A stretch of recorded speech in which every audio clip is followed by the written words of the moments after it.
Welcome dear student, welcome back to our channel. আজকে আমি তোমাদের যে ডব্লিউবিসিএস, এনটিপিসি, ডব্লিউবিপি এবং কেপি পুলিশের জন্য মক টেস্ট নিয়ে চলে এসেছিলাম, তার কিন্তু আজ মক টেস্ট 2।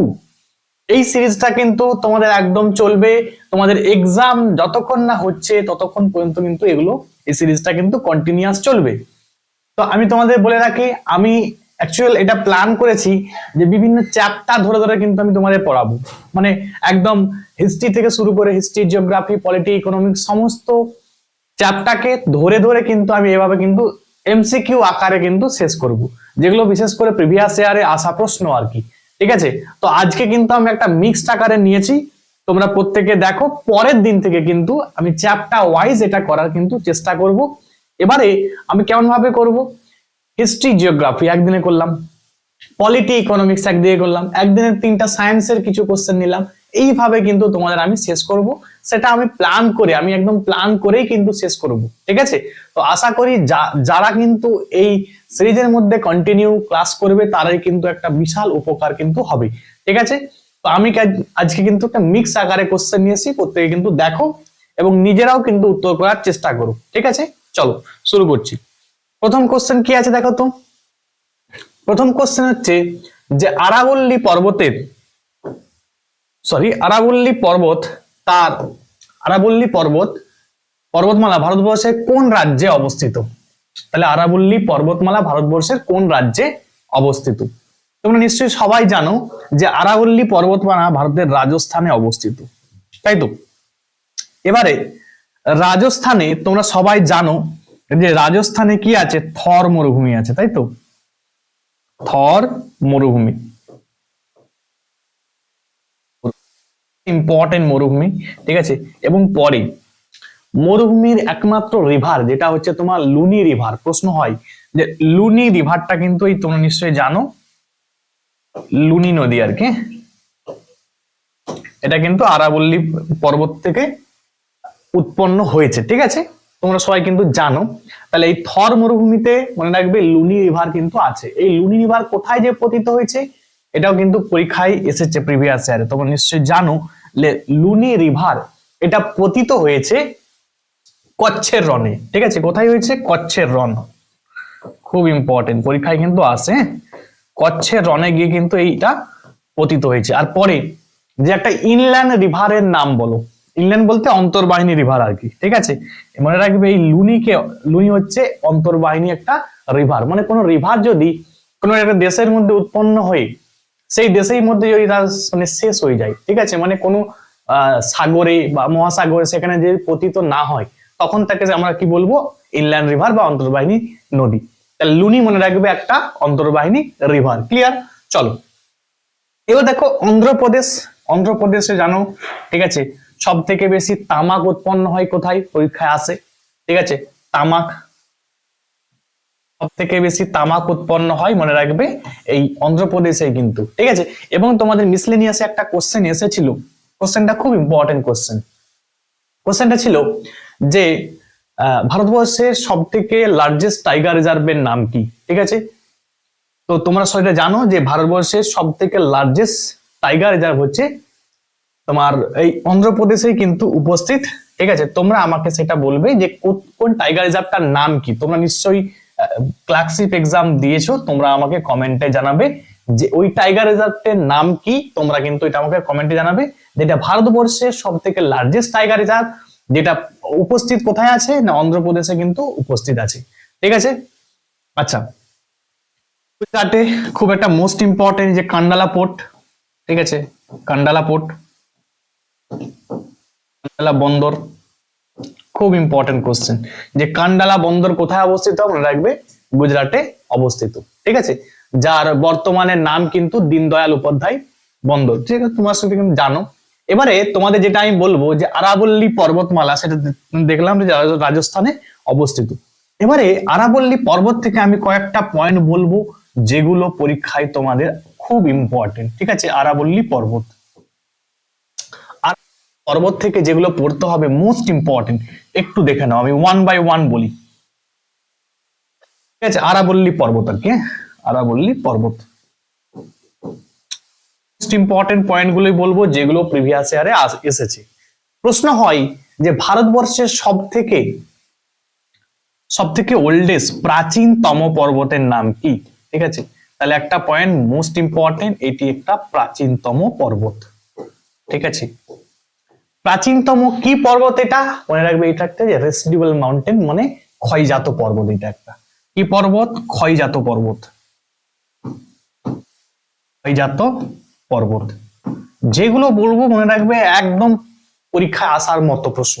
ঠিক আছে, আরাবল্লী পর্বতের সর্বোচ্চ শৃঙ্গের নাম কি? হাইয়েস্ট পিকের নাম কি? মনে রাখবে গুরু শিখর। কি না? গুরু শিখর।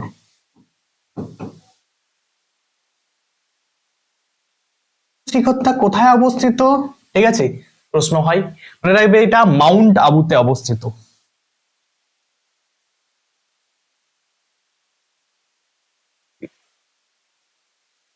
আবু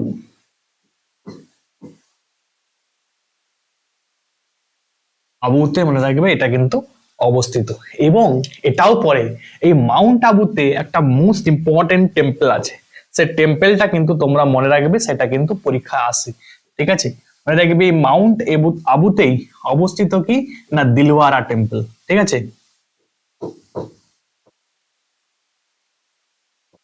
দিলওয়ারা মন্দির বা টেম্পল।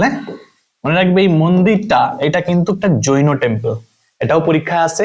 এটা একটি জৈন টেম্পল, এটা তৈরি করেছিল মনে রাখবে সোলাঙ্কি ডাইনেস্টির রাজারা কিন্তু এটা তৈরি করেছিল। ঠিক আছে, কি টেম্পল বললাম? জৈন মন্দির। ঠিক আছে, জৈন মন্দির। এবং এটাকে তৈরি করেছিল কারা বললাম? এটা হচ্ছে সোলাঙ্কি বংশের যারা রাজা, তারা কিন্তু মানে সোলাঙ্কি বংশের রাজারা কিন্তু তৈরি করেছিল। এটা খুব ইম্পর্টেন্ট। ঠিক আছে, সোলাঙ্কি সোলাঙ্কি ডাইনেস্টির রাজারা কিন্তু এটা তৈরি করেছিল। মোস্ট ইম্পর্টেন্ট, এটা একটা কি বললাম? এটা একটা জৈন মন্দির। তাহলে দিলওয়ারা টেম্পলটা কোথায় অবস্থিত? মনে রাখবে মাউন্ট আবুতে অবস্থিত। আচ্ছা, আর ইম্পর্টেন্ট যেটা পরীক্ষা আসে, দেখো এই যে গুরু শিখর, এই মাউন্ট আবুকে আলাদা করেছে মনে রাখবে কোন পাস? সেটা কিন্তু পরীক্ষায় আসে। এই দুটোকে পৃথক করেছে একটা পাস, তার নাম কি? তার নাম হচ্ছে গরান ঘাট। ঠিক আছে, খুব ইম্পর্টেন্ট। তাহলে গরান ঘাট যে পাসটা আছে, ঠিক আছে, গরান ঘাট পাস, এই গরান ঘাট পাস কিন্তু মনে রাখবে গুরু শিখরকে মাউন্ট আবু থেকে কি করেছে? পৃথক করেছে বা আলাদা করেছে। খুব ইম্পর্টেন্ট কিন্তু। ঠিক আছে, আচ্ছা তোমাদের আরো একটা আমি লিখি, লেখার জায়গা নেই। আচ্ছা তোমাদের বলে দিই জাস্ট, দেখো একটা পরীক্ষা আছে যে আরাবল্লী পর্বত এবং বিন্ধ্য পর্বত, তাই তো? বিন্ধ্য পর্বত তোমরা নিশ্চয়ই নাম শুনেছো। ঠিক আছে, বিন্ধ্য পর্বত পর্বতকে, ঠিক আছে, পৃথক করেছে কে? এটাও পরীক্ষা আছে, মনে রাখবে গ্রেট বাউন্ডারি ফল্ট। ঠিক আছে, গ্রেট বাউন্ডারি ফল্ট পরীক্ষায় আসে। Great boundary fault. Great boundary fault মনে রাখবে এই বিন্ধ্য পর্বতকে আরাবল্লী পর্বত থেকে কি করেছে? না পৃথক করেছে। ক্লিয়ার? মোস্ট ইম্পর্টেন্ট পয়েন্ট যেগুলোই বললাম প্রত্যেকটাই পরীক্ষা আসে, প্রত্যেকটাই কিন্তু তোমরা পড়ে নেবে। আরো অনেক আছে, পরে তোমাদের বলবো আমি।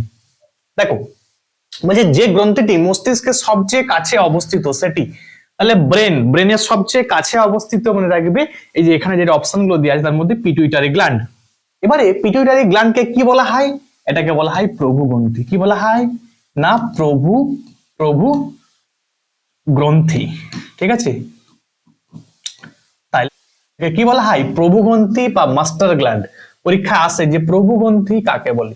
ঠিক আছে, প্রভু গ্রন্থি মনে রাখবে পিটুইটারি গ্ল্যান্ড কে বলা হয়। এবং এটাও পরীক্ষা আসে যে প্রভুর প্রভু, ঠিক আছে, মানে master of master gland, master of master gland লিখে দিচ্ছি, দেখো master of master gland, master gland, তখন মনে রাখবে সেটা হচ্ছে হাইপোথ্যালামাস। মানে প্রভুর প্রভু কাকে বলা হয়?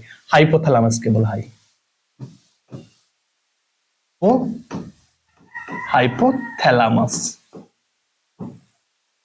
খুব ইম্পর্টেন্ট পয়েন্ট। তাহলে প্রভুর প্রভু মাস্টার অফ মাস্টার গ্ল্যান্ড কাকে বলা হয়? হাইপোথ্যালামাসকে বলা হয়। থাইরয়েড গ্রন্থি তোমরা নিশ্চয়ই জানো যে থাইরয়েড গ্রন্থি থেকে একটা হরমোন খরিত হয়, তার নাম কি? তার নাম হচ্ছে থাইরক্সিন। ঠিক আছে, থাইরক্সিন হরমোন। থাইরক্সিন হরমোন মনে রাখবে খরিত হয় কোথা থেকে? এই থাইরয়েড গ্রন্থি থেকে। থাইরয়েড গ্রন্থিটা কোথায় অবস্থিত? তোমরা নিশ্চয়ই জানো, এটা অবস্থিত গলাতে। ঠিক আছে, আমাদের গলার মধ্যে কিন্তু এই গ্রন্থিটা অবস্থিত। এবং পরে একটা প্রশ্ন পড়ে, যদি আমাদের দেহের মধ্যে আয়োডিনের অভাব হয়, কিসের? আয়োডিন, এই ঠিক আছে, আয়োডিনের যদি অভাব হয় তখন কি রোগ হয়?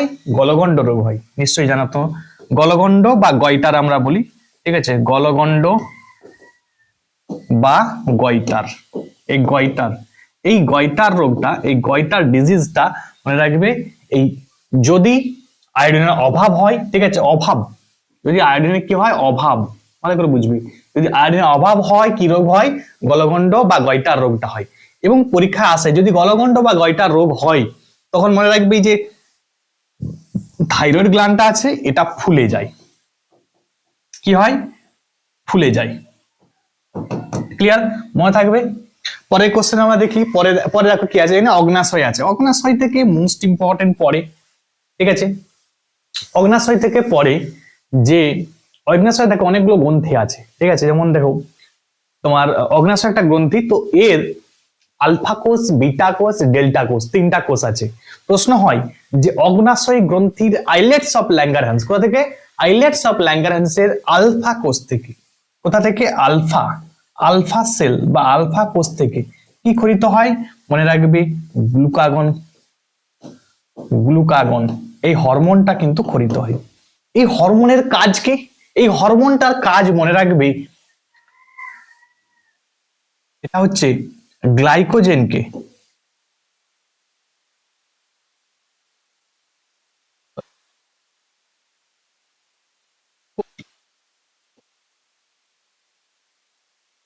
কি করে না গ্লাইকোজেনে পরিণত করে।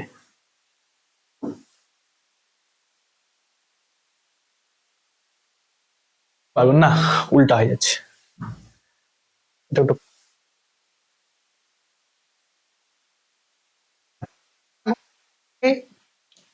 এটা হচ্ছে তোমার গ্লাইকোজেনকে, গ্লাইকোজেন, গ্লাইকোজেনকে গ্লুকোজে রূপান্তরিত করে। ঠিক আছে, গ্লাইকোজেনকে গ্লুকোজে রূপান্তরিত করে মনে রাখবে কি? এই গ্লুকাগন হরমোনটা। ঠিক আছে, এই গ্লুকাগন কোথা থেকে খরিত হয় বললাম? গ্লুকাগন খরিত হচ্ছে আলফা সেল থেকে। বিটা সেল থেকে কি খরিত হয়? বিটা কোষ থেকে। ঠিক আছে, বিটা সেল বা বিটা কোষ, বিটা কোষ থেকে মনে রাখবে ইনসুলিন খরিত হয়। কি? Insulin, insulin hormone. ক্লিয়ার? এবারে পরীক্ষায় আসে এই যে ইনসুলিন হরমোন এর কাজ কি? মানে এই গ্লুকাগন যেটা করে উল্টো করে, তার মানে কি করবে ও? ও গ্লুকোজকে, ঠিক আছে, কি করবে না গ্লুকোজকে গ্লাইকোজেনে চেঞ্জ করবে, মানে উল্টো কাজ করবে। গ্লুকোজকে কোথায় মানে কোনটায় কনভার্ট করবে? গ্লাইকোজেনে, গ্লাইকোজেন। ঠিক আছে, গ্লাইকোজেনে পরিণত করবে। আর একটা আছে ডেল্টা সেল, যেটা সোমাটোস্ট্যাটিন খরিত হয়, সেটা সম্বন্ধে এত বেশি পড়ার দরকার নেই। অ্যাড্রিনালিন, দেখো অ্যাড্রিনাল, অ্যাড্রিনাল গ্রন্থি থেকে একটা হরমোন খরিত হয়, তার নাম কি? অ্যাড্রিনালিন। ঠিক আছে, অ্যাড্রিনালিন হরমোন। অ্যাড্রিনালিন হরমোন মনে রাখবে অ্যাড্রিনাল গ্রন্থি থেকে খরিত হয়, অ্যাড্রিনালিন হরমোন। এই হরমোনটার কাজ কি? পরীক্ষায় আসে। মনে রাখবে অ্যাড্রিনালিন হরমোনের কাজ হচ্ছে আমাদের দেহে যদি কোনো মানে কোনো কারণে কোনো হঠাৎ করে কোনো ভয় পেয়ে গেলাম, কোনো বিপদ আসলো, কোনো কিছু আসলো, তখন এই হরমোনটা কিন্তু খরিত হয়। ঠিক আছে, খরিত হয়ে আমাদের বডিকে, ঠিক আছে, রক্ষা করে। মানে ধরো হঠাৎ করে তুমি একটা ভূত দেখেছো, ঠিক আছে, তুমি ভয় পেয়ে গেছো, সেই মুহূর্তে মনে রাখবে তোমার বডি থেকে একটা হরমোন সিক্রেট হচ্ছে, সেটার নাম কি? সেটার নাম হচ্ছে অ্যাড্রিনালিন হরমোন। ঠিক আছে, এই হরমোনটা কি করে? সেই মুহূর্তে কিন্তু আমাদের বডিটাকে কিন্তু কোনো একটা ক্ষতির, বড় ক্ষতির হাত থেকে কিন্তু রক্ষা করে। এই জন্য মনে রাখবে এই হরমোনটাকে কি বলা হয়? এমার্জেন্সি হরমোন বা আপদকালীন হরমোন বা বিপদকালীন হরমোন বা সংকটকালীন হরমোন বলা হয়। ঠিক আছে, তাহলে মনে রাখবে এটাকে বলা হয় কি না আপদকালীন হরমোন। হ্যাঁ, ঠিক আছে, আপদকালীন বা বিপদকালীন বা সংকটকালীন হরমোন বলা হয়, মনে রাখবে, অ্যাড্রিনালিন হরমোনকে। আচ্ছা, আরেকটা কথা বলে দিই, যে রেনাল রেনাল অ্যাড্রিনাল, বলছি না রেনাল, রেনাল শব্দটা যদি থাকে, রেনাল অ্যাড্রিনাল, ঠিক আছে, রেনাল, এই রেনাল শব্দটা যদি যুক্ত থাকে তখন মনে রাখবে সেটা রিলেটেড টু কিডনি। ঠিক আছে, মানে কিডনি বা বৃক্কের সঙ্গে কিন্তু জড়িত, বৃক্ক বা কিডনি। ঠিক আছে, তো পরে যে অ্যাড্রিনাল রেনাল রেনাল বলছি না, তাহলে কিডনির উপরে কিন্তু এই অ্যাড্রিনাল গ্রন্থিটা কিন্তু অবস্থিত। ক্লিয়ার? খুব ইম্পর্টেন্ট, পরীক্ষায় কিন্তু আসে। এবং মনে রাখবে এই বৃক্ক, যখন বললাম বৃক্কের একটু পরে, যে বৃক্কের গঠনগত কার্যগত এককের নাম কি, মনে রাখবে নেফ্রন। কি? নেফ্রন। তাহলে বৃক্কের গঠনগত কার্যগত একক কি? নেফ্রন। নিউরন নয় কিন্তু, নিউরন হচ্ছে স্নায়ুতন্ত্রের গঠনগত কার্যগত একক। কিন্তু বৃক্কের মধ্যে কি থাকে? বৃক্কের মধ্যে মনে রাখবে বৃক্ক বা কিডনি, তার মধ্যে নেফ্রন থাকে। এর কাজ হচ্ছে কি? মূত্র উৎপন্ন করা বা মূত্র তৈরি করা। ঠিক আছে, ইউরিন নয় কিন্তু, ইউরিন, ইউরিয়া কিন্তু নয়। ইউরিয়া হলে আলাদা হয়ে যাবে। ইউরিয়া যদি বলে ইউরিয়া কোথায় উৎপন্ন হয়, ইউরিয়া, ইউরিয়া যকৃৎ। ঠিক আছে, যকৃৎ বা লিভারে কিন্তু ইউরিয়া উৎপন্ন হয়। বাট ইউরিন, ঠিক আছে, ইউরিন, ইউরিন, ইউরিন মানে কি? মূত্র। মূত্র মনে রাখবে উৎপন্ন করে কে? বৃক্ক বা কিডনি। ঠিক আছে, কিডনি। তাহলে এইগুলো পয়েন্ট গুলো কিন্তু মাস্ট মনে রাখবে। দেখো, একটা দুটো কোশ্চেন ঠিক আছে, বাট আমি চেষ্টা করছি তোমাদের পুরো রিভিশন করাবো আজকে। ঠিক আছে, চলো পরে কোশ্চেন দেখি। আচ্ছা, ভারতীয় সংসদ বলতে আমরা কি বুঝি? তাহলে আমরা জানি ভারতীয় সংসদ বলতে রাষ্ট্রপতি, রাজ্যসভা এবং হচ্ছে লোকসভা, এই তিনটাকে নিয়ে মনে রাখবে ভারতীয় পার্লামেন্ট অবস্থা মানে গঠিত আর কি, সংগঠিত। ঠিক আছে, এবারে দেখো, এটাকে তোমরা নিশ্চয়ই জানো যে রাজ্যসভা, এটাকে কি বলা হয়? আপার হাউস বলা হয়।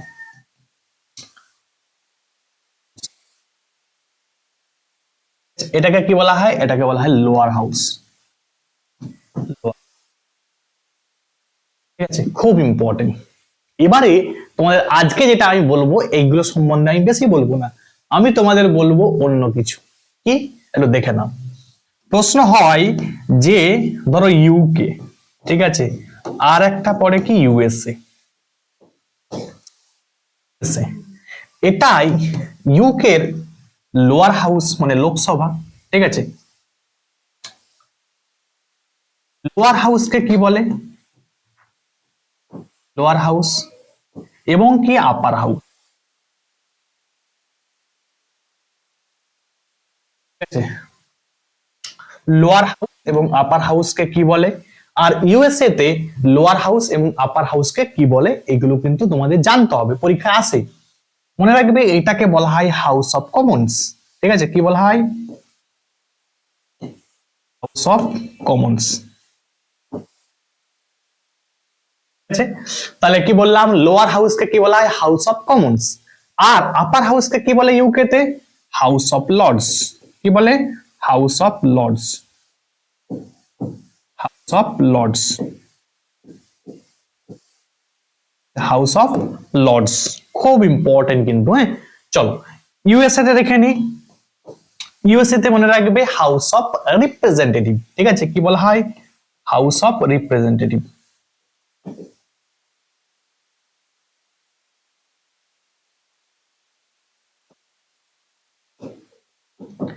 Representative, house of representative. এবং আপার হাউসকে কি বলা হয়? সেনেট বলা হয়। কি বলা হয়?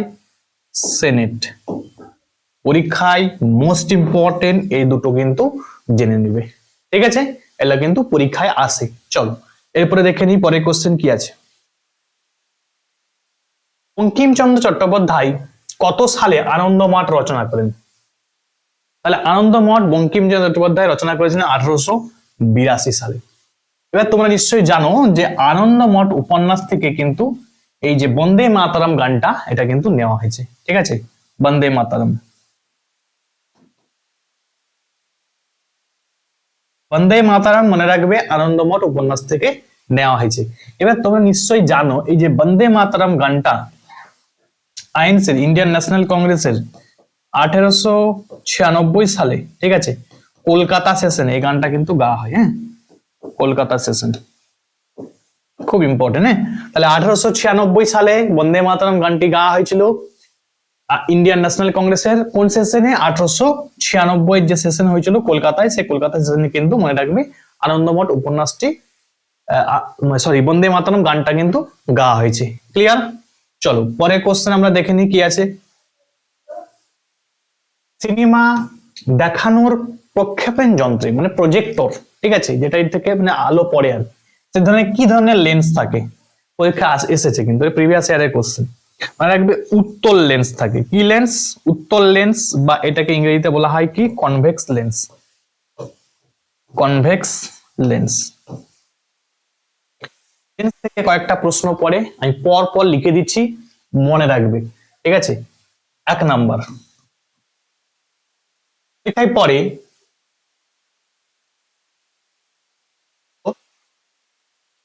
মায়োপিয়া হলো, মায়োপিয়া, ঠিক আছে। মায়োপিয়া হলে মনে রাখবে কোন লেন্স ব্যবহার করা হয়? ঠিক আছে, মনে রাখবে কনকেভ লেন্স।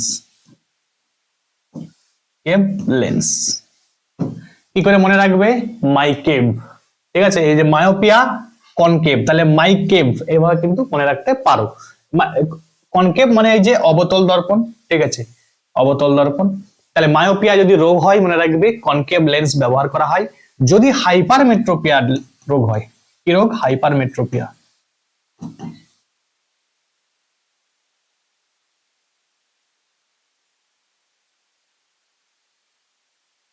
মেট্রোপিয়া হলে মনে রাখবে এই কনভেক্স লেন্স ব্যবহার করা হয়, ঠিক আছে, এই কনভেক্স লেন্স, কনভেক্স লেন্স ব্যবহার করা হয়, ঠিক আছে।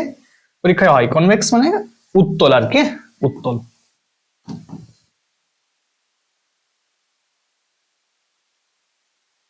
লেন্স।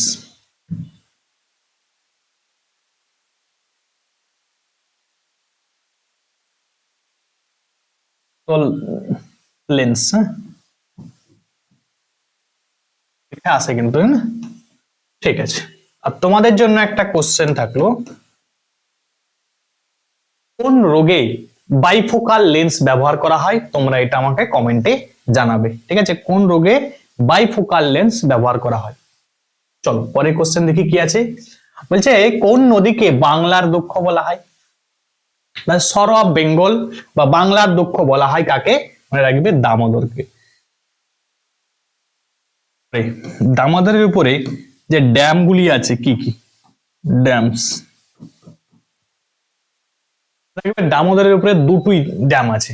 এটা কি? তেনুঘাট, তেনুঘাট আর একটা হচ্ছে পাঞ্চেত। তেনুঘাট ড্যাম এবং হচ্ছে পাঞ্চেত ড্যাম, ঠিক আছে। আচ্ছা, এর পরে এর হচ্ছে উপনদী, খুব ইম্পর্টেন্ট।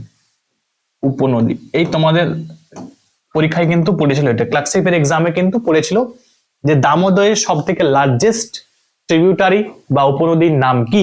মনে রাখবে বরাকর।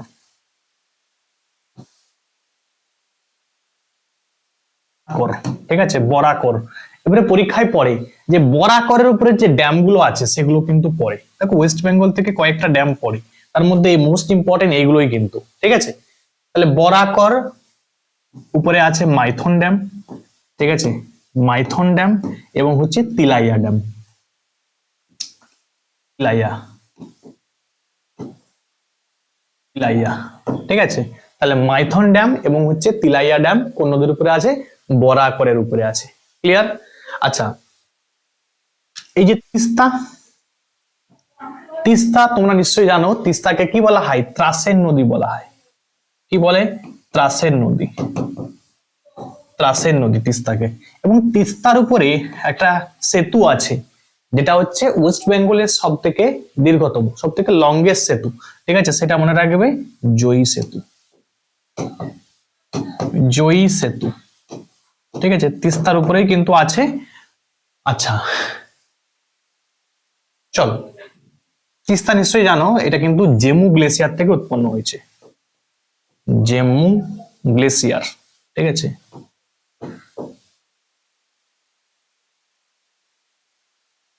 থেকে উৎপন্ন হয়েছে, মনে রাখবে সেটা এই তোমার তিস্তা রিভার। ঠিক আছে, চলো। ভারতীয় সংবিধানের কোন ধারা হাইকোর্ট গুলিকে রিট জারি করার ক্ষমতা দিয়েছে? তাহলে নিশ্চয়ই জানো যে হাইকোর্টের রিট পাওয়ার কত, 226। 226 মানে যদি কোনো কারণে আমাদের ফান্ডামেন্টাল রাইট, ঠিক আছে, বিঘ্নিত হয়, তখন আমরা কোথায় যেতে পারি? আমরা সুপ্রিম কোর্টে যেতে পারি এবং আমরা হাইকোর্টে যেতে পারি। এবং সুপ্রিম কোর্টে তার পাওয়ার দেওয়া হয়েছে, মনে রাখবে 32 নম্বর আর্টিকেল অনুযায়ী আমরা কোথায় যেতে পারি? না সুপ্রিম কোর্ট।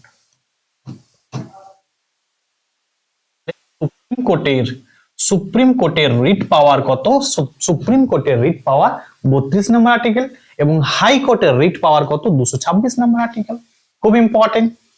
368, ঠিক আছে, 368 মনে রাখবে কনস্টিটিউশনাল অ্যামেন্ডমেন্ট মানে সংবিধান সংশোধন, খুব ইম্পর্টেন্ট। ঠিক আছে, সংবিধান সংশোধন। সংশোধন মনে রাখবে কত নম্বর আর্টিকেলে আছে?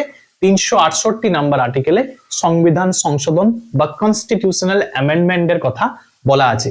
প্রশ্ন পড়ে এই যে কনস্টিটিউশনাল অ্যামেন্ডমেন্ট এটা কোথা থেকে নেওয়া হয়েছে? এই কনসেপ্টটা টেকেন ফ্রম সাউথ আফ্রিকা। ঠিক আছে, কোথা থেকে নেওয়া হয়েছে? সাউথ আফ্রিকা থেকে। সাউথ আফ্রিকা থেকে মনে রাখবে এই কনসেপ্টটা কিন্তু নেওয়া হয়েছে। যে কনস্টিটিউশনাল অ্যামেন্ডমেন্ট, এটা মানে সংবিধান সংশোধন, এটা কোথা থেকে নেওয়া হয়েছে? সাউথ আফ্রিকা থেকে এই কনসেপ্টটা কিন্তু নেওয়া হয়েছে। 370 নম্বর আর্টিকেল তোমরা জানো, জম্মু কাশ্মীর, জম্মু এন্ড কাশ্মীর। ঠিক আছে, দুটো জিনিস দুটো মনে রাখতে হবে, 370 নম্বর আর্টিকেল এবং 35A 35A এই দুটো কিন্তু মনে রাখতে হবে, সেটা জম্মু কাশ্মীর রিলেটেড কিন্তু। চলো পরের প্রশ্ন আমরা দেখে নিই কি আছে। বলছে ম্যাকমোহন লাইন কোন দুটি দেশের মধ্যে মধ্যবর্তী সীমানা আর কি। ঠিক আছে, ম্যাকমোহন লাইন আমরা জানি এটা কিন্তু ভারত এবং চীনের মধ্যে আছে। ঠিক আছে, ইন্ডিয়া এন্ড চীনের মাঝে কিন্তু আছে এই ম্যাকমোহন লাইন, খুব ইম্পর্টেন্ট কিন্তু। এবারে দেখো প্রশ্ন হয় এই যে ম্যাকমোহন লাইন কোন রাজ্যে অবস্থিত? ঠিক আছে, কোন রাজ্যে? আমাদের মানে ওয়েস্ট বেঙ্গলের মানে সরি ইন্ডিয়ার কোন রাজ্যে আছে এটা? ঠিক আছে, তো মনে রাখবে এটা কিন্তু অরুণাচল প্রদেশ। অরুণাচল প্রদেশ। ঠিক আছে, অরুণাচল প্রদেশে এটা কিন্তু ম্যাকমোহন লাইনটা কিন্তু আছে। এবং অরুণাচল প্রদেশকে তোমরা নিশ্চয়ই জানো, এটাকে কি বলা হয়? নেফা। অরুণাচল প্রদেশের পূর্বের নাম কি ছিল? না নেফা ছিল। নেফা পরীক্ষায় এসেছে যে নেফা এই অরুণাচল প্রদেশের কিন্তু পূর্বের নাম কিন্তু ছিল কি? নেফা। ঠিক আছে, আচ্ছা তাহলে কিন্তু মোস্ট ইম্পর্টেন্ট। আর তোমরা নিশ্চয়ই জানো যে সব থেকে বড় বাউন্ডারি সেটা কিন্তু ইন্ডিয়ার সঙ্গে এই বাংলাদেশের আছে। কত? না 4096 কিলোমিটার। 4096 কিলোমিটার। এবং প্রশ্ন করে যে বাংলাদেশের সঙ্গে ওয়েস্ট বেঙ্গলের বাউন্ডারি কত আছে? দেখবে 2272 কিলোমিটার। 2272 কিমি ওয়েস্ট বেঙ্গলের সঙ্গে বাংলাদেশের কিন্তু বাউন্ডারি আছে। খুব ইম্পর্টেন্ট কিন্তু, এগুলো পরীক্ষায় কিন্তু আসে। ঠিক আছে, ভারত পাকিস্তান তোমরা নিশ্চয়ই জানো, ওয়াঘা বর্ডার।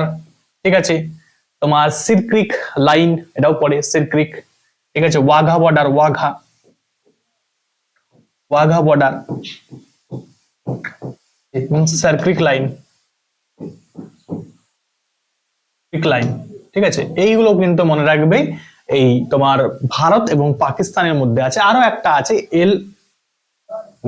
এলওসি আছে, এলওসি লাইন অফ কন্ট্রোল। আর যদি বলা হয় লাইন অফ অ্যাকচুয়াল কন্ট্রোল, তখন মনে রাখবে ইন্ডিয়া এবং চীনের মধ্যে আছে, মানে LAC line of actual control. ঠিক আছে, আর এলওসি মনে রাখবে ভারত এবং পাকিস্তানের মধ্যে কিন্তু আছে। এলওসি আছে, সার্ক্রিক লাইন আছে, ওয়াঘা বর্ডার আছে। ঠিক আছে, এগুলো কিন্তু মোস্ট ইম্পর্টেন্ট, পরীক্ষায় কিন্তু এগুলো সবই আসে। ঠিক আছে, যেমন রাশিয়া আছে, দেখো রাশিয়া থেকে কি জানতে হবে? না রাশিয়া মনে রাখবে আমাদের পৃথিবীর মধ্যে সব থেকে বড় দেশ। ঠিক আছে, পরীক্ষায় আসে সব থেকে বড় দেশ এবং সবচেয়ে ছোট দেশ। তোমাদের আগের ক্লাসে আমি বলে দিয়েছি, এটা কিন্তু আমি আর বলছি না। চলো পরের প্রশ্ন কি দেখি। ট্রাফিক সিগন্যালের দিকে তাকালে উপর থেকে নিচে ক্রমে কোন আলো দেখতে পাবে? মানে তুমি ট্রাফিক সিগন্যালের দিকে তাকাচ্ছ, তুমি উপর নিচে মাঝে তারপরে আবার নিচে, এই পরপর করে একটা লাইটের বিভিন্ন কালার দেখা যায়, এটাকে ভালো করে লক্ষ্য করবে তুমি। দেখবে এটা পাওয়া যায় সব থেকে উপরে থাকে লাল থাকে, রেড, হলুদ, তারপরে তারপরে কিন্তু সবের নিচে সবুজ। তোমরা নিশ্চয়ই জানো যে রেড কালারটা সবের উপরে দেওয়া হয় কেন? কারণ আছে। কারণটা কি বলতো? তুমি অনেক দূরে আছো, ঠিক আছে, রেড কালার মানে বিপদ সংকেত, মানে তোমাকে থামতে বলা হচ্ছে, তোমাকে দাঁড়াতে বলা হচ্ছে, তাই তো? মানে এই জন্য কিন্তু রেড কালারটা সবের উপরে আছে, যাতে তুমি অনেক দূর থেকে দেখতে পাও, ঠিক আছে। আর দেখো সবুজটা সবের নিচে আছে এখানে, কারণ কোনো বিপদ সংকেত নেই, তুমি তখন কিন্তু যেতে পারো। এই জন্য মনে রাখবে এই সবুজ কালারটা কিন্তু সবের নিচে দেওয়া আছে। ক্লিয়ার? চলো পরের প্রশ্ন আমরা দেখে নিই কি আছে। বলছে ভারতীয় সংবিধানের কোন আর্টিকেলে রাষ্ট্রপতির ইমপিচমেন্টের সম্বন্ধে বলা আছে? তাহলে রাষ্ট্রপতির ইমপিচমেন্ট, প্রেসিডেন্ট ইমপিচমেন্ট কোন আর্টিকেলে বলা আছে? 61 নম্বর আর্টিকেলে বলা আছে। 61 নম্বর আর্টিকেলে বলা আছে। 61তম সংবিধান সংশোধন আলাদা, 61 নম্বর আর্টিকেল কিন্তু আলাদা। 61 নম্বর আর্টিকেল কি বললাম? এটা হচ্ছে তোমার রাষ্ট্রপতির ইমপিচমেন্ট। এবং 61তম সংবিধান সংশোধন যদি বলে, তখন তোমরা আমাকে জানাবে কমেন্টের মধ্যে, ঠিক আছে, এটা কার সম্বন্ধে, ঠিক আছে। 61তম যে অ্যামেন্ডমেন্ট, আমি অনেকবার বলে দিয়েছি, আমি তাই কিন্তু আর বলছি না, ঠিক আছে। তোমরা আমাকে বলবে এই অ্যামেন্ডমেন্টটাই কি বলা হয়েছিল, ঠিক আছে। জাস্ট বলে দিলাম যে ভোটিং এজের ব্যাপারে বলা হয়েছিল, এবারে কি বলা হয়েছিল তোমরা কিন্তু জানাবে, ঠিক আছে। চলো এবার দেখো আর্টিকেলে কি বলা হয়েছে, মনে রাখবে পার্ডনিং পাওয়ার অফ, পার্ডনিং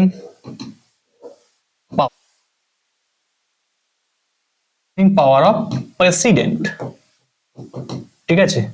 প্রেসিডেন্টের পার্ডনিং পাওয়ার, ঠিক আছে, মানে যে ক্ষমা করার যে ক্ষমতা, সেটা কিন্তু কত নম্বর আর্টিকেলে বলা হয়েছে? 72 নম্বর আর্টিকেলে প্রেসিডেন্টের পার্ডনিং পাওয়ার মানে ক্ষমা করার যে ক্ষমতা, সেটার কথা বলা হয়েছে। এবং দেখো এই same pardoning power of governor, ঠিক আছে, গভর্নর, মনে রাখবে পার্ডনিং পাওয়ার অফ গভর্নর কত নম্বর আর্টিকেলে বলা হয়েছে, ঠিক আছে, মনে রাখবে 161 নম্বর আর্টিকেলে বলা হয়েছে, ঠিক আছে। তো তোমাদের আমি বলে রাখি, যদি কোনো কারণে কেউ ভুলে যাও, ঠিক আছে, একটা ট্রিক্স আছে। ধরো 72 নম্বর আর্টিকেল তো প্রেসিডেন্ট, তো তুমি ভুলে গেছো গভর্নর, তোমার মনে নেই, তুমি কি করবে? এর সঙ্গে জাস্ট 89 অ্যাড করে দাও, 89, ঠিক আছে। 89 অ্যাড করে দিলে দেখ কত হচ্ছে, 1 এদিকে 8 সাথে 15 একে 16, 161। তো মনে রাখবে যত ম্যাক্সিমাম আর কি সেন্ট্রালের যে আর্টিকেল গুলো আছে, মানে তোমার কেন্দ্রের, তার সঙ্গে যদি 89 অ্যাড করা হয় না, তো মনে রাখবে তখন কিন্তু তোমার এই যে গভর্নর, এই সমস্ত গুলো কিন্তু অটোমেটিক্যালি কিন্তু চলে আসে, ঠিক আছে। তো এইগুলো তোমরা একটু ভালো করে খেয়াল করবে। তারপরে দেখি পরের প্রশ্ন।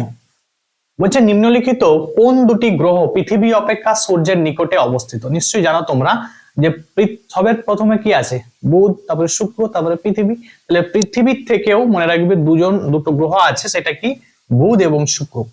এই দুটো গ্রহ কিন্তু সব থেকে কাছে।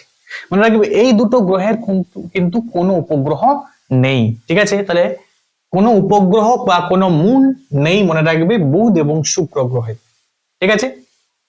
এবারে শুক্র গ্রহ, তোমরা নিশ্চয়ই শুক্র গ্রহকে জানো যে এটা সব থেকে কিন্তু হটেস্ট প্ল্যানেট, ঠিক আছে, সব থেকে হটেস্ট এবং সব থেকে ব্রাইটেস্ট, ঠিক আছে। সব থেকে হটেস্ট, হটেস্ট মানে সব থেকে তোমার উষ্ণতম আর কি, হটেস্ট অ্যান্ড কি বললাম ব্রাইটেস্ট, ঠিক আছে।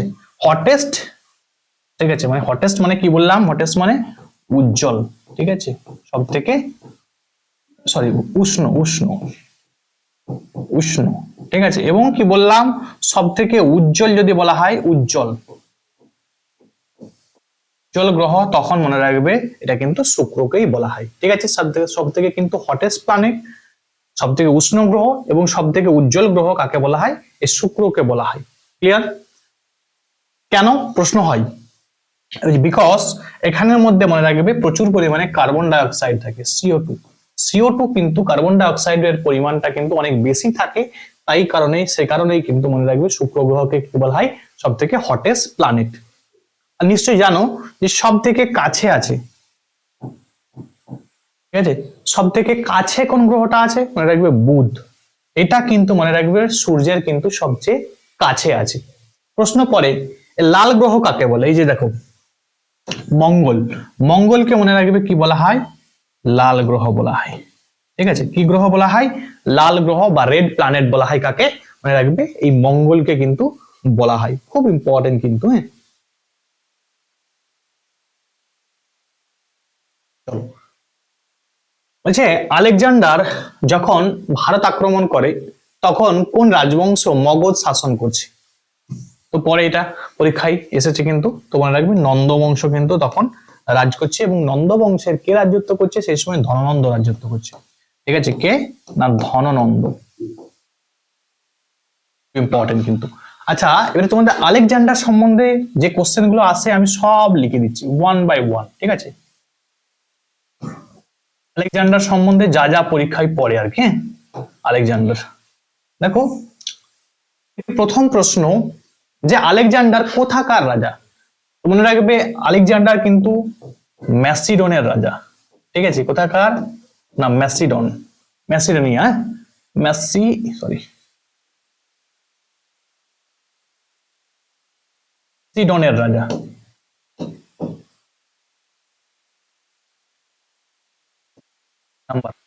নাম্বার যখন ভারতবর্ষ আক্রমণ করে কত সালে ভারতবর্ষ আক্রমণ করেছিল, পরীক্ষায় পড়ে। মনে রাখবে 326 বিসি, 326 বিসি।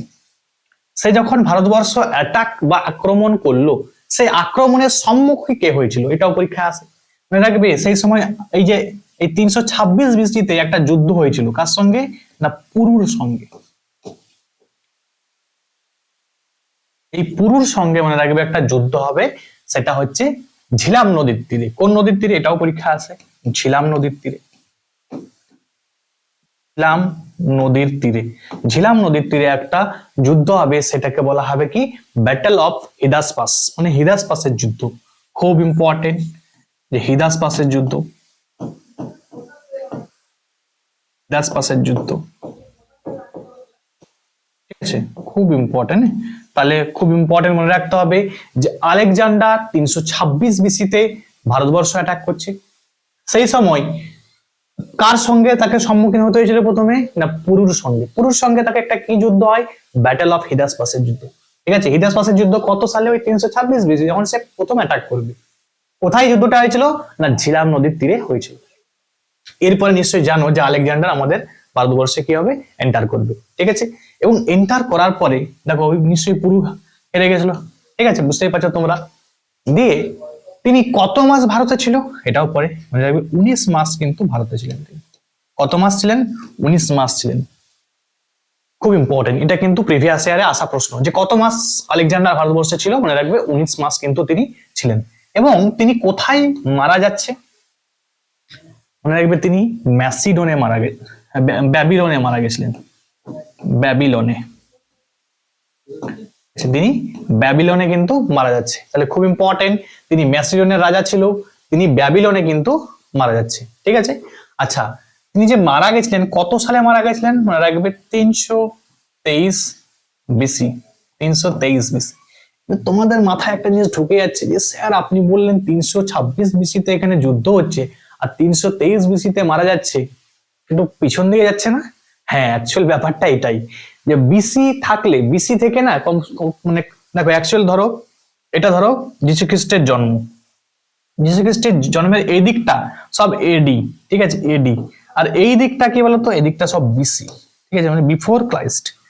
দেখো তুমি ধরো এখানে আমি ধরলাম সাপোজ 326 বিসি, মানে এই দিকে নিশ্চয়ই আসবে কত 323 বিসি। ঠিক আছে, 323 বিসি। ঠিক আছে, এরকম করতে করতে এখানে মানে তোমার এডি আসবে আর কি। এবারে এডিতে আসলে পরপর কিন্তু যোগ হতে থাকবে, এদিকে যোগ হতে থাকবে। হ্যাঁ, এটা কিন্তু মাথায় খেয়াল রাখবে যে বিসি না ক্রমশ কমতে থাকে। ঠিক আছে, এই জন্য তিনি 323 বিসিতে কিন্তু মারা যাচ্ছেন। ঠিক আছে, চলো পরের প্রশ্ন দেখে নি কি আছে। প্রথম কোন রাষ্ট্রপতি পদে থাকাকালীন মারা যান? তাহলে নিশ্চয়ই তোমরা জানো যে ভারতবর্ষে পদে থাকাকালীন মানে যে কোন প্রেসিডেন্ট ডাই ইন অফিস, তার অফিসে কিন্তু মারা যায়। মনে রাখতে হবে যে জাকির হোসেন। তাহলে জাকির হোসেন যখন এর টার্ম ছিল প্রেসিডেন্ট হিসাবে তখন কিন্তু তিনি মারা গেছেন, ঠিক আছে। এবং জাকির হোসেন থেকে আরেকটা প্রশ্ন খুব ইম্পর্টেন্ট, যে ভারতবর্ষের প্রথম মুসলিম প্রেসিডেন্টের নাম কি? ঠিক আছে, ভারতবর্ষের প্রথম মুসলিম প্রেসিডেন্ট, ইনি কিন্তু প্রথম মুসলিম প্রেসিডেন্ট ছিলেন, ঠিক আছে। মুসলিম রাষ্ট্রপতি, রাষ্ট্রপতি খুব ইম্পর্টেন্ট কিন্তু, হ্যাঁ পরীক্ষায় আসে এটা কিন্তু। তাহলে ফার্স্ট মুসলিম প্রেসিডেন্টের নাম কি? জাকির হোসেন, ফার্স্ট মুসলিম প্রেসিডেন্ট। ক্লিয়ার? আচ্ছা, এবার রাজেন্দ্র প্রসাদ তোমরা নিশ্চয়ই জানো, ইনি কিন্তু পরীক্ষায় এসেছে, তোমরা নিশ্চয়ই জানো এই কোশ্চেনটা এসেছিল যে কোন প্রেসিডেন্ট সব থেকে লংগেস্ট পিরিয়ড ভারতবর্ষে ছিল। তো মনে রাখবে ইনি কিন্তু সব থেকে লংগেস্ট ছিলেন এবং ইনি মনে রাখবে ফার্স্ট প্রেসিডেন্ট ছিলেন, ঠিক আছে। ফার্স্ট প্রেসিডেন্ট আমাদের নিশ্চয়ই জানো, ইনি হচ্ছে প্রথম প্রেসিডেন্ট। তারপর সর্বপল্লী রাধাকৃষ্ণন ছিল, তারপরে মনে রাখবে জাকির হোসেন ছিল। ইনি কিন্তু থার্ড প্রেসিডেন্ট ছিলেন, তৃতীয় আর কি, থার্ড প্রেসিডেন্ট ছিলেন, ঠিক আছে। ফার্স্ট প্রেসিডেন্টের নাম কি? রাজেন্দ্র প্রসাদ। রাজেন্দ্র প্রসাদ সব থেকে কি বললাম, লংগেস্ট পিরিয়ড ছিলেন, সব থেকে লংগেস্ট পিরিয়ড ছিলেন। পরীক্ষায় আসে যে সব থেকে লংগেস্ট পিরিয়ডের প্রেসিডেন্ট কে ছিলেন? না আমাদের মানে রাজেন্দ্র প্রসাদ কিন্তু ছিলেন, ঠিক আছে। কোশ্চেন তোমাদের এসেছে, দেখো এই যে লাল শাস্ত্রী আছে না, ঠিক আছে, লাল বাহাদুর শাস্ত্রী,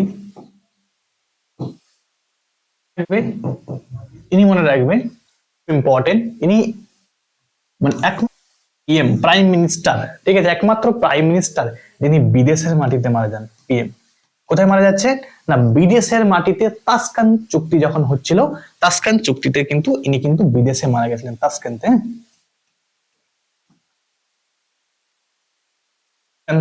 যে চুক্তি হয়েছিল সেখানে কিন্তু তিনি মারা গেছিলেন কত সালে, এটাও পরে 1966 সালে, ঠিক আছে। এবং এই তাসকেন্ট চুক্তি কার কার মধ্যে হচ্ছিল? মনে রাখবে তাসকেন্তে মারা গেছিলেন, তাসকেন্তে একটা চুক্তি হচ্ছিল কার কার মধ্যে না, ইন্ডিয়া এন্ড পাকিস্তান, এবং তার মধ্যে মধ্যস্থকারী কে ছিল? রাশিয়া ছিল, ঠিক আছে। এবং যখন লাল বাহাদুর শাস্ত্রী মারা যায় তখন কিন্তু অনেকটা রাশিয়াকে কিন্তু মানে দোষারোপ করা হয়েছিল এই কারণে যে তিনি যখন মারা গেছিলেন আর কি, হ্যাঁ। তো এই বিষয়ে একটা হিস্ট্রির কেস আছে, পরবর্তীতে আমি তোমাদের পড়াবো, জাস্ট এগুলো জেনে রাখবে জিকে আকারে, খুব ইম্পর্টেন্ট। লোকসভার সভাপতিত্ব করেন কে? লোকসভায় সভাপতিত্ব করেন তোমরা নিশ্চয়ই জানো যে স্পিকার কিন্তু লোকসভায় সভাপতিত্ব করেন। এবং ভাইস প্রেসিডেন্ট যিনি হন, ঠিক আছে, মানে যিনি উপরাষ্ট্রপতি হন, তিনি কিন্তু রাজ্যসভায় সভাপতিত্ব করেন। কোথায়? রাজ্যসভায়।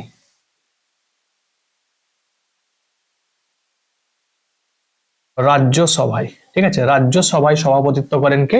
Vice president. ক্লিয়ার? চলো পরের কোশ্চেন দেখে নিই কি আছে।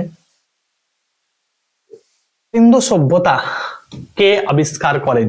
তাহলে সিন্ধু সভ্যতা আবিষ্কার করেন মনে রাখবে, দেখো সিন্ধু সভ্যতার নামকরণ যদি বলে তখনও জন মার্শাল।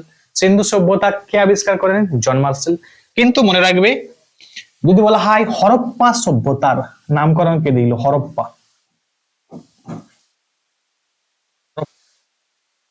এই দয়ারাম সাহানি, ঠিক আছে। আর যদি মনে রাখার ট্রিক তোমাদের বলে দিই, HDMR, ঠিক আছে। যদি বলে যে মহেঞ্জোদারো কে আবিষ্কার করেন তখন মনে রাখবে রাখাল দাস বন্দ্যোপাধ্যায়। কে না, রাখাল দাস বন্দ্যোপাধ্যায়। কত সালে না 1922, 1922 সালে, ঠিক আছে। এবং 1921 সালে 1921, ঠিক এক বছর আগে, ঠিক আছে, হরপ্পা আবিষ্কার করেছিল কে? দয়ারাম সাহানি। ক্লিয়ার? আমরা বলছি হরপ্পা আবিষ্কার করছে দয়ারাম সাহানি 1921 সালে, মহেঞ্জোদারো রাখাল দাস বন্দ্যোপাধ্যায় কত সালে? 1922 সালে। দুটোই কিন্তু পরীক্ষায় আসে, ঠিক আছে। চল পরের কোশ্চেন দেখে নি কি আছে। বঙ্গদর্শন পত্রিকাটি কে প্রকাশ করেছিলেন? ঠিক আছে, তো মনে রাখবে বঙ্গদর্শনটা বঙ্কিমচন্দ্র চট্টোপাধ্যায়, ঠিক আছে, বঙ্কিমচন্দ্র চট্টোপাধ্যায়, ঠিক আছে। আচ্ছা দেখো স্বামী বিবেকানন্দ, স্বামী বিবেকানন্দ থেকে অনেক কোশ্চেন আসে আর কি। স্বামী বিবেকানন্দ থেকে কি কি কোশ্চেন আসে আমি একটু বলে দিই। স্বামী বিবেকানন্দের কয়েকটা বই আছে, ঠিক আছে, বইগুলো নিশ্চয়ই জানো তোমরা। বর্তমান ভারত, পরিব্রাজক, প্রাচ্য পাশ্চাত্য, এই বইগুলো। ঠিক কি কি? বর্তমান ভারত, ভারত, পরিব্রাজক, পরিব্রাজক, ঠিক আছে, এবং কি বললাম, প্রাচ্য পাশ্চাত্য, ঠিক আছে, প্রাচ্য পাশ্চাত্য, এগুলো পরীক্ষা আসে। স্বামী বিবেকানন্দ থেকে আরেকটা খুব ইম্পর্টেন্ট কোশ্চেন আসে, যে এনাকে কিন্তু তোমার এটার জন্ম কিন্তু খুব ইম্পর্টেন্ট, কি বলতো, 12ই জানুয়ারি, ঠিক আছে, 12ই জানুয়ারি। কি দিন? না ইউথ ডে, যুব দিবস, তাই তো, national youth day, national national youth day, day national যুব দিবস হিসাবে পালন করা হয় 12ই জানুয়ারি, এই স্বামী বিবেকানন্দের জন্মদিন উপলক্ষে কিন্তু। হ্যাঁ, এবং স্বামী বিবেকানন্দ থেকে আরো একটা প্রশ্ন আসে, তিনি কিন্তু শিকাগোতে 1893 সালে শিকাগোতে একটা কনফারেন্স হয়েছিল, সেই শিকাগো কনফারেন্সে কিন্তু ইনি এমন বক্তব্য দিয়েছিল যে মানুষকে কিন্তু তাক লাগিয়ে দিয়েছিল সেই সময়, ঠিক আছে। তাহলে এটা খুব ইম্পর্টেন্ট যে শিকাগো কনফারেন্স, শিকাগো কনফারেন্সে কত সালে তিনি তিনি যোগদান করেছিলেন? তাহলে মনে রাখবে 1893 সালে, ঠিক আছে। আরেকটা পরীক্ষা আসে স্বামী বিবেকানন্দ থেকে 1897 সাল, 1897 সালে ইনি কিন্তু রামকৃষ্ণ মিশন, রামকৃষ্ণ মিশন প্রতিষ্ঠা করেছিল, ঠিক আছে, রামকৃষ্ণ মিশন, ঠিক আছে, কত সালে? 1897 সালে বেলুড়ে, ঠিক আছে, বেলুড় রামকৃষ্ণ মিশন ইনি কিন্তু প্রতিষ্ঠা করেছিলেন। খুব ইম্পর্টেন্ট, পরীক্ষায় আসে প্রত্যেকটাই, কিন্তু তোমরা ভালো করে দেখে নিবে। পরের কোশ্চেন আমরা কি দেখি আছে, বলছে সূর্যের পৃষ্ঠতলের আনুমানিক তাপমাত্রা কত? তোমরা রাখবে সূর্যের পৃষ্ঠতলের তাপমাত্রা হচ্ছে 6000 ডিগ্রি সেন্টিগ্রেড। ক্লিয়ার? চলো পরের কোশ্চেন দেখি কি আছে, বলছে আলোর গতিবেগ প্রতি সেকেন্ডে কত? তাহলে আলোর গতিবেগ মনে রাখবে 1,86,000 মাইল, 1,86,000 মাইল। দেখো পরীক্ষায় আসে এই যে আলোর গতিবেগ না, এই শূন্য মাধ্যমে কত? শূন্য মাধ্যমে, শূন্য মাধ্যমেই মনে রাখবে আলোর গতিবেগ কিন্তু সবচেয়ে বেশি। পরীক্ষা আসে যে সবচেয়ে আলোর গতিবেগ সবচেয়ে বেশি কোন মাধ্যমে? শূন্য মাধ্যমে। কত? 3 × 10⁸, 3 × 10⁸ মিটার পার সেকেন্ড। এটা কে আবিষ্কার করেছিল? বিজ্ঞানী রোমার, ঠিক আছে, বিজ্ঞানী রোমার কিন্তু এটা আবিষ্কার করেছিল, এই যে 3 × 10⁸ মিটার পার সেকেন্ড, যেটা আলোর গতিবেগ আর কি। চলো পরের কোশ্চেন দেখি কি আছে, ভূপৃষ্ঠে কোন ধাতুটি সবচেয়ে বেশি পরিমাণে পাওয়া যায়? সবচেয়ে বেশি ধাতু যদি বলছে তাহলে কিন্তু মনে রাখবে অ্যালুমিনিয়াম কিন্তু ভূপৃষ্ঠে সব থেকে বেশি ধাতু পাওয়া যায়, সব থেকে বেশি মেটাল আর কি। দেখো তোমাদের একটু ভালো করে বলে দিই, এই জায়গাটা একটু ভালো করে মনে রাখবে। সব থেকে বেশি থাকে না অক্সিজেন, তারপরে কি থাকে? তারপরে সিলিকন, তারপরে কি থাকে? অ্যালুমিনিয়াম। কোশ্চেন কিভাবে চেঞ্জ হবে, উত্তর কিভাবে চেঞ্জ করতে হবে তোমাদের বলে দিই আমি। যদি বলা হয় যে সবচেয়ে বেশি কোন মৌল থাকে, কোন, সবচেয়ে বেশি এলিমেন্ট থাকে কি না? অক্সিজেন। ক্লিয়ার? সবচেয়ে যদি বলা হয় কোন অর্ধপরিবাহী থাকে, ঠিক আছে, সেমিকন্ডাক্টর, সেমিকন্ডাক্টর, তখন মনে রাখবে সিলিকন, সিলিকন মনে রাখবে সেমিকন্ডাক্টর, ঠিক আছে, সব থেকে মানে অর্ধপরিবাহী আর কি, সেটা হচ্ছে সিলিকন। আর অ্যালুমিনিয়ামটা মনে রাখবে সব থেকে বেশি ধাতু। যদি বলা হয় সবচেয়ে বেশি কোন ধাতু বেশি সব থেকে থাকে, তখন মনে রাখবে এই অ্যালুমিনিয়াম ধাতু কিন্তু সব থেকে বেশি পরিমাণে পাওয়া যায় কিন্তু। ক্লিয়ার? মোস্ট ইম্পর্টেন্ট যেগুলোই তোমাদের বললাম। আচ্ছা তোমাদের আরেকটু বলে দিই আমি, তো বর্তমানে এনটিপিসি, এনটিপিসি, ডাব্লিউবিসিএস, ঠিক আছে, WBCS NTPC এবং হচ্ছে তোমার WBP KP, WBP এবং হচ্ছে KP, ঠিক আছে, কলকাতা পুলিশ। এই জন্য কিন্তু একটা কম্বাইন্ড ব্যাচ চলছে, তোমরা কিন্তু অ্যাডমিশন নিতে পারো ব্যাচের জন্য। এবং আরেকটা ডেসক্রিপটিভ ব্যাচ চলছে, যারা বিশেষ করে ক্লার্কশিপ এবং মিসলেনিয়াস তোমরা মানে পাস করবে মনে হচ্ছে। ক্লার্কশিপ মিসলেনিয়াস, ক্লার্কশিপ অ্যান্ড কি বললাম, মিসলেনিয়াস, ঠিক আছে। এই ক্লার্কশিপ মিসলেনিয়াসের জন্য তোমার মিসলেনিয়াসের জন্য একটা ব্যাচ শুরু করা হয়েছে, সেটা মনে রাখবে। তোমার শুরু হয়ে গেছে, মান্থলি ফিজ কিন্তু 300 টাকা করে, ঠিক, মান্থলি ফিজ 300 টাকা করে ক্লার্কশিপ এবং মিসলেনিয়াসের মেন্স এর জন্য, ঠিক আছে, মেন্স বাংলা এবং ইংরেজি পড়ানো হবে।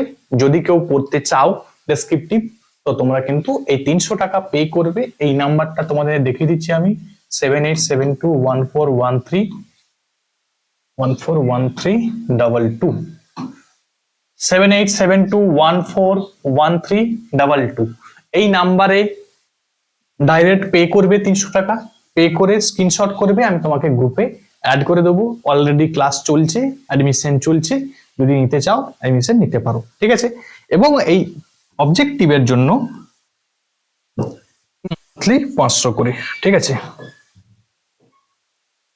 মনে হয় কারো ভর্তি হতে, তো তোমরা অ্যাডমিশন নিতে পারো। একদম চ্যাপ্টার ওয়াইজ ধরে ধরে কিন্তু 1 বাই 1 শেষ করা হচ্ছে, তো তোমরা অ্যাডমিশন হলে হতে পারো। ক্লিয়ার? চলো পরের কোশ্চেন দেখে নিই কি আছে। এবং আজকের জন্য এটাই কিন্তু লাস্ট কোশ্চেন। বলছে কংগ্রেসের প্রথম ভারতীয় মহিলা প্রেসিডেন্ট কে ছিলেন? তাহলে কংগ্রেসের প্রথম ভারতীয় মহিলা, তো মনে রাখবে এই সরোজিনী নাইডু, ঠিক আছে, সরোজিনী নাইডু। দেখো ভালো করে বুঝো, যে ভারতীয় বলেছে, যদি বলা হতো কংগ্রেসের প্রথম মহিলা প্রেসিডেন্ট, তখন কিন্তু অ্যানি বেসান্ত হতো, ঠিক আছে। প্রথম মহিলা যদি বলতো, প্রথম মহিলা বললাম, প্রথম মহিলা বললে কি করতে, অ্যানি বেসান্ত, অ্যানি বেসান্ত।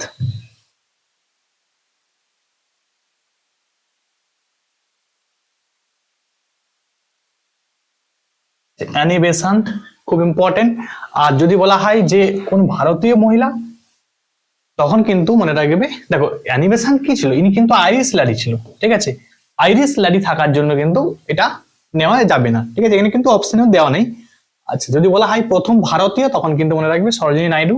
এবং পরে ইনি কিন্তু ইউপির প্রথম গভর্নর, মানে ফার্স্ট প্রথম মহিলা গভর্নরের নাম কি, এটাও কিন্তু পরীক্ষায় এসেছে।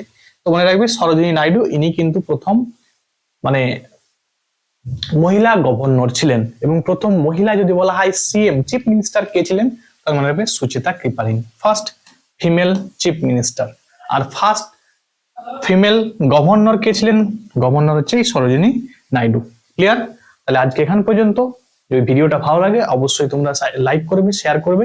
এবং যদি তোমরা ডেইলি মক টেস্ট মানে ডেইলি তোমার ওই কুইজ দিতে চাও, তো তোমরা কিন্তু আমার যে টেলিগ্রাম চ্যানেল আছে, আমি সেটা লিংক দিয়ে দেবো, তোমরা কিন্তু সেখানে জয়েন হয়ে যাবে, ঠিক আছে। আজকে এখান পর্যন্ত। Thanks for watching.